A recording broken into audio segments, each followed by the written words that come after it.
Welcome to Matters Financial and Geopolitical from a Frontier. Thank you for stopping by. I am grateful as ever. I'm looking forward to hosting His Excellency Jacques Capitolu at Main Speak this Saturday at the Intercontinental. I hope you can make it. Breakfast from 9:30, start at 10. Jacques is a polymath, a birder, and when I typed his name into Google, it threw this up: Africa Geobird, the dazzling sunbird, image by Jacques Capitolu.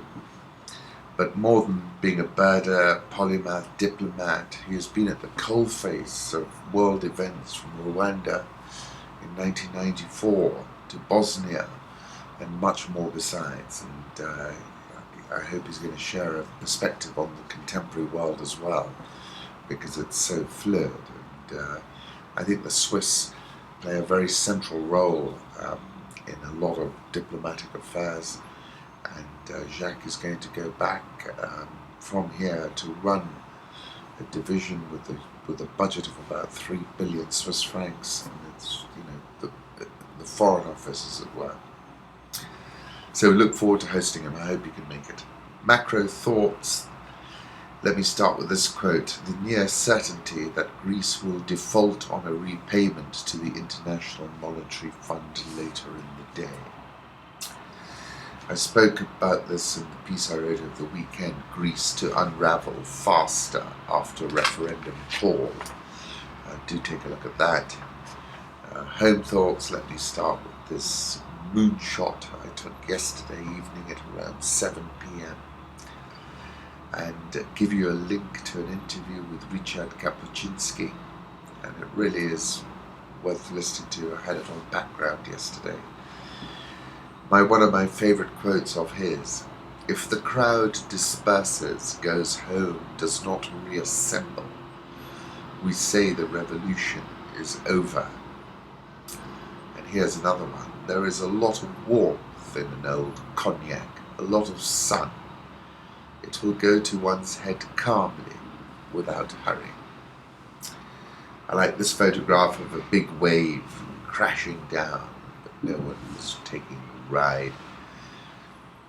And according to Mark's Larks, Marvin Gaye was shot and killed by his father 31 years ago today. Political reflections. We ask you to reject it with all the might of your soul, with the greatest margin possible, he said on Monday. Cyprus. Make or break moment for Rouhani as Iran talks enter final lap.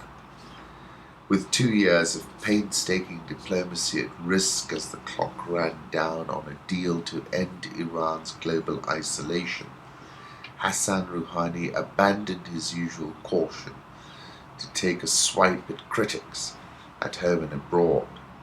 Domestic opponents were indifferent to the damage sanctions had done to the pockets of the people, Iran's president said, at times having to shout above the crowd.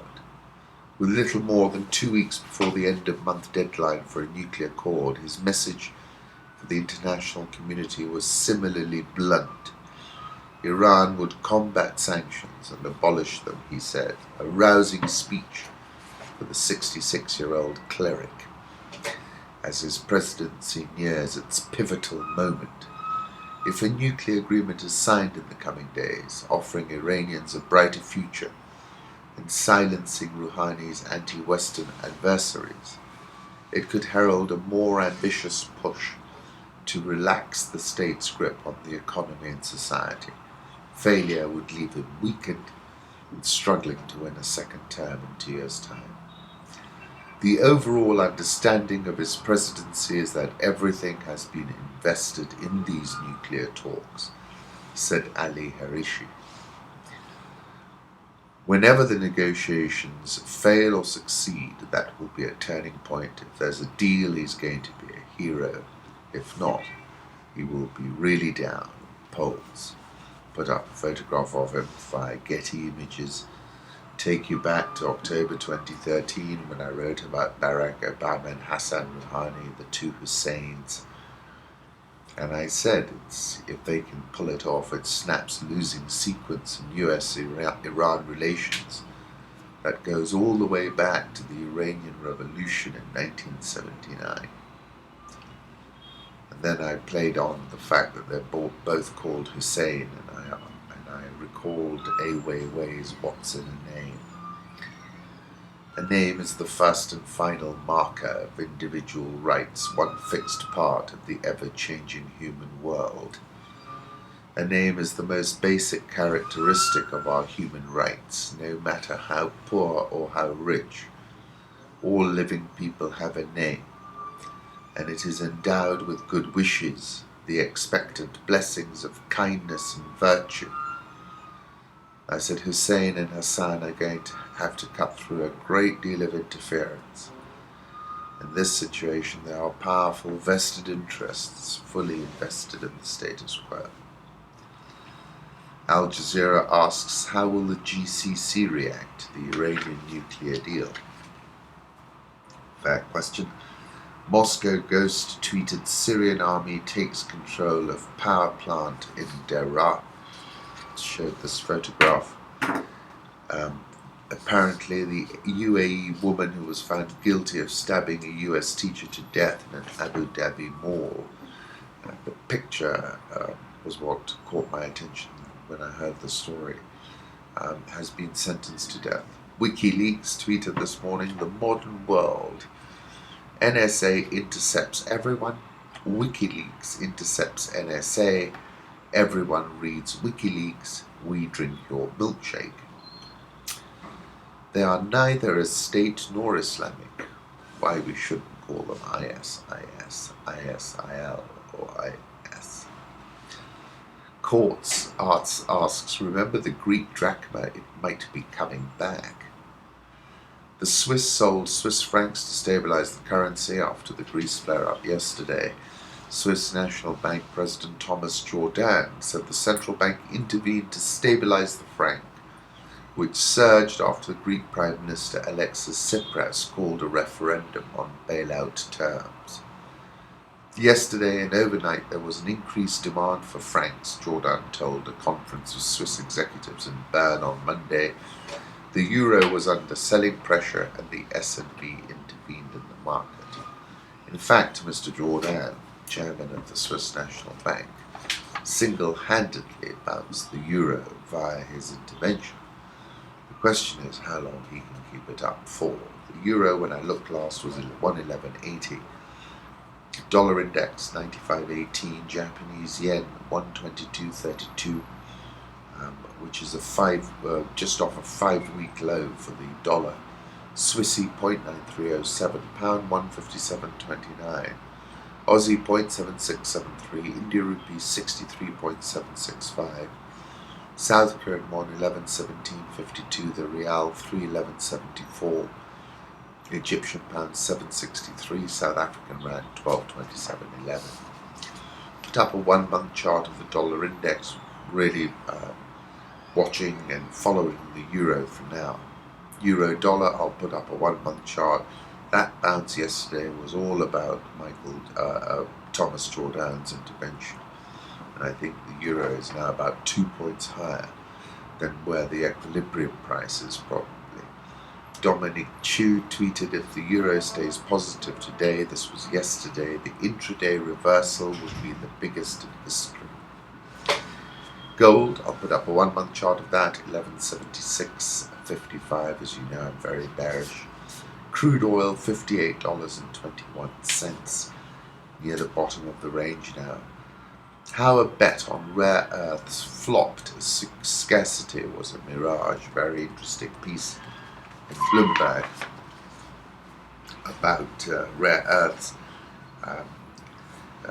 which climbed incredibly. Lanthanum, which is used in hybrid car batteries, neodymium, powerful magnets, both jumped 5-fold during 2011.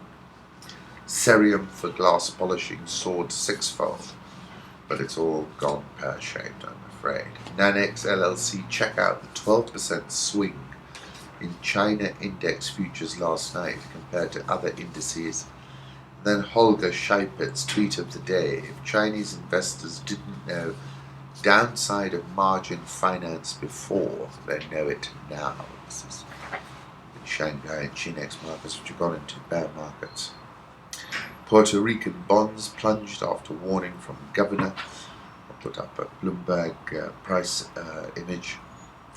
Coming to sub-Saharan Africa, Reading the Revolution, the book club that terrified the Angolan regime.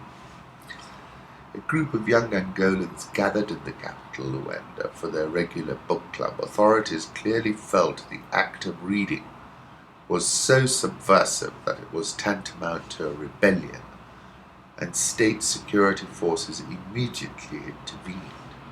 13 of the readers were arrested in a raid last week, along with 2 others for good measure. All have been detained and distributed across various prisons in the city. 13 Angolan citizens were caught red-handed as they prepared to carry out acts aimed at disrupting public order and security in the country, said the Interior Ministry in a statement. The Attorney General went further. These acts constitute crimes against the security of the state as a crime of rebellion. As such, the competent bodies of the state must take action to avert the worst, General João Maria de Sousa said. So what were they up to? Were they plotting a coup? Were they distributing weapons ahead of the revolution? The reality was even worse. These young men, their hearts filled with rage and protest, were reading. The incident reveals much about modern Angola, where the exercise of basic rights to assembly, to protest, the right to read, has become a subversive act. Some of those arrested have a political history. Rapper Luati Barao has been arrested for protesting in the past, and Manuel Nito Alves was jailed for 2 months in 2013 for printing T-shirts critical of the president. On the reading list were 2 books that give Angolan authorities sleepless nights. The first was Gene Sharp's seminal From Dictatorship to Democracy, a conceptual framework for liberation, which describes itself as a blueprint for non-violent resistance to repressive regimes. The second was Angolan journalist Domingos da Cruz's book, whose title translates as Tools to Destroy a Dictator and Avoid a New Dictatorship. Da Cruz himself was among those arrested. Paula Roque, an analyst at the International Crisis Group, says the recent wave of arrests is a clear indication of how nervous the Angolan government has become in the face of an economic crisis and greater exposure of its fragilities internally. I think they're in a massive panic. You all remember the Mount Sumi massacre in April. Now the wave of arrests in Luanda, Benguela, Cabinda, all for different reasons, but amounting to individual activists threatening the state, looks very fragile. I don't think people are feeling scared. It's having the opposite effect. That's the most dangerous moment for any regime. The ruling party has been a genius in silencing people without lifting a finger. Somehow we're all connected to the regime in some way, especially in the middle and upper class. So normally, when these arrests happen, people keep quiet. But the response to the arrests on Saturday has not been like this. Even among people who wouldn't normally talk about politics, everyone's talking about the case. It's having the opposite effect of scaring people. People are getting less scared. Louis Redvers tweeted the vast business empire of Angola's Isabel dos Santos via Publica. Chief Bazaboos tweeted a photograph of President dos Santos. The Economist tweeted, Economist daily charts. How long does it take tourism to recover after a terrorist attack? Pertinent point, post Tunisia. Jeune Afrique said there were 11 deaths during another suicide bombing in N'Djamena. I'll put up a photograph I found of laundry drying by the Chari River near N'Djamena, Chad. Burundi's Nkurunziza came by bicycle to vote at a polling station in his hometown of Gozi yesterday. And, I've spoken about this before. I've said as we look around the world today, we can see a battle for the street, from the streets of Bujumbura to the streets of Baltimore. One of my pieces I quoted a Barrow who says, "They cannot imprison hope, they will fail youth will continue to mobilize. South Sudan's rival leaders meet as fighting continues. President Salva Kiir and his sacked deputy Riek Machar met in Nairobi as part of the latest peace push led by the Kenyan President Uhuru Kenyatta. Put up a photograph of Salva Kiir. The South African all-shares up 4.47% this year, but it fell 1.27% yesterday. Dollar rand 12.27. Haroon Maruf tweeted, Egypt's public prosecutor Hisham Barakat in critical condition after a bomb targeted his convoy in Cairo. This is getting serious. If it wasn't already, he is now dead. Egyptian EGX 30 minus 6.217% this year. Nigerian all-share down 4.06% this year.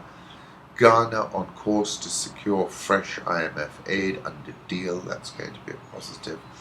Ghana Stock Exchange is plus 4.865% in 2015. Mozambique, which was the recipient of the third largest amount of FDI in Africa, got more than Zimbabwe's current budget. I'll put up a photograph I took of the seafront in Maputo 1,121 days ago. Very interesting podcast on the FT about Barry Steinmetz and his African iron ore adventure. A Liberian official says a corpse has tested positive for Ebola. This is after the World Health Organization declared Liberia to be Ebola-free on May the 9th, after the country went 42 days without reporting a case. Apparently, North America has a population of 500 million, and about 2/5 of them are on Facebook. In Africa, with more than 1 billion people, just 120 million people use the social network. The Kenya shilling was last at 98.54. The Nairobi all-share firmed 0.35% yesterday, and it's now back into positive territory for the year, plus 0.11%, so very marginal. NSE 20, which is down 5.38% this year, has however rallied 92.92 points since closing at a 2015 low on the 10th of June and rallied 0.57% yesterday. The Greek drachma has already reverberated across some sub-Saharan African markets. The kwacha crashed up to nearly 3% yesterday. We will have to watch the markets closely now and watch out for contagion. Agricultural stocks remain strong. EGAS rallied by the daily limit of 10% to close at 38.50. It's minus 8.33% year to date, and it might have now embarked on a period of catch-up. Sasini Tea up 31.12% year to date. Williamson Tea plus 66.93% this year. Safaricom was strong, rallied 1.24% to close at 16.30. The bullish sign was that the price of 16 held throughout June, and I think that is a strong area of support. Kenya Airways up 5.83% to close at 7.25, and that's all about the post-Mumias trade, where the government's coming in there, and that's what's supporting the price. Standard Group rallied 6.58%. Nation Media finally bounced up 5%, but it's still down 28.13% this year. Banks, which have been soft with the exception of Co-op Bank, and have sold off as the market has come down. KCB closed unchanged at 55.50. Trailing PE of 9.858, which is a value proposition. Equity Group trades on a trailing PE of 9.98. EABL was the most actively traded share, closed at 305. That's at the bottom of its range. KPLC, which has been muscular this year, is plus 27.86%. And finally, Mumia Sugar closed 4.44% higher. It's plus 27% over 6 trading sessions, of which only one was a losing session. Remember, if you want to follow the stock market in real time, just go to rich.co.ke, get a password, register, get a password, and then go to Rich Live, and we stream the prices during trading hours. Once again, thank you.